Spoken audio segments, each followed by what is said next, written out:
What's going on, Jerome's? Minnesota Vikings finally signed that veteran that you've been waiting for.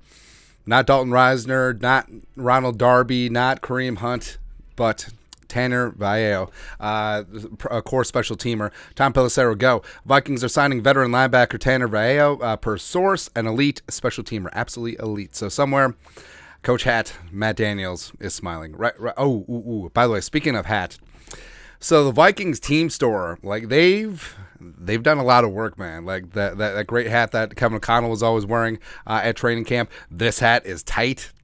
I love it. I love it, man. Gots to get me one of those. There you go. But Tanner Vallejo, let's talk about him today. Background: he is 28 years young, 6'1", 230, Chinese dentist.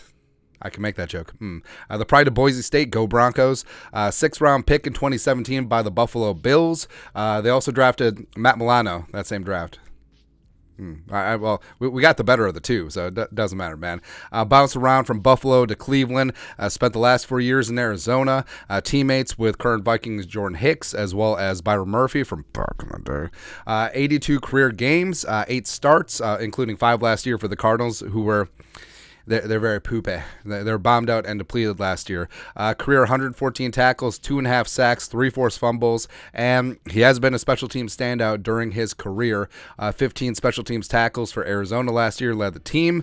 Also his 79.5 PFF special teams grade, which was 7th best in the league amongst qualifying players. So he's a guy that is very active in that third phase, and I think that his addition does say a lot about how the Vikings saw the performance of their backup off-ball linebackers. Now, I don't think that this signing necessarily says anything about Jordan Hicks or Brian Asamoah, even though Asamoah has been held out with a minor injury, or especially not Ivan Pace Jr. But I think it does speak volumes about how they feel the backup off-ball linebackers perform both in the game on defense as well as on special teams. So I think that this is a shot at Troy Dye, a shot at Troy Reeder. William Kwenkeu had a number of screw-ups, especially on special teams on Thursday, and potentially the 2 UDFA linebackers, Abraham Beauplan as well as Wilson Huber.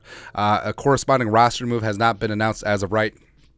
Meow, but frankly, I wouldn't be shocked if it's a swap in, swap out at the off-ball linebacker position. Oh, and just to show how good we are at timing, like the second that we looked at our watch, the Vikings announced the corresponding rooster move of a waiving with injury designation, second-year linebacker William Kwenkeu, who, like we just said, did struggle on special teams in the game on Thursday. Now, if Kwenkeu goes on unclaimed, he reverts to Vikings injured reserve, and then you go from there. But I think, again, it's one of those signings that's going to get mocked. It's like, oh, Kwesi, here we go. All the pieces are in place. But no, Tanner Vallejo certainly does improve a spot on the 90-man rooster. I think that he would be probably a favorite to at least be on the practice squad and maybe a game day call-up to start and eventually on the 53 as a core special teamer, because he's a stud. He's a stud in that third phase. I don't think it necessarily adds a ton beyond just depth in terms of defense, but also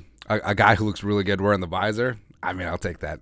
I'll take that, man. But your thoughts are thoughts. Vikings sign special team standout linebacker Tanner Vallejo. Let us know your thoughts and our thoughts in the comment section below. Subscribe for daily Vikings takes. Want to support the work? Put a little something in the Venmo. But till next time, Skull Production Value.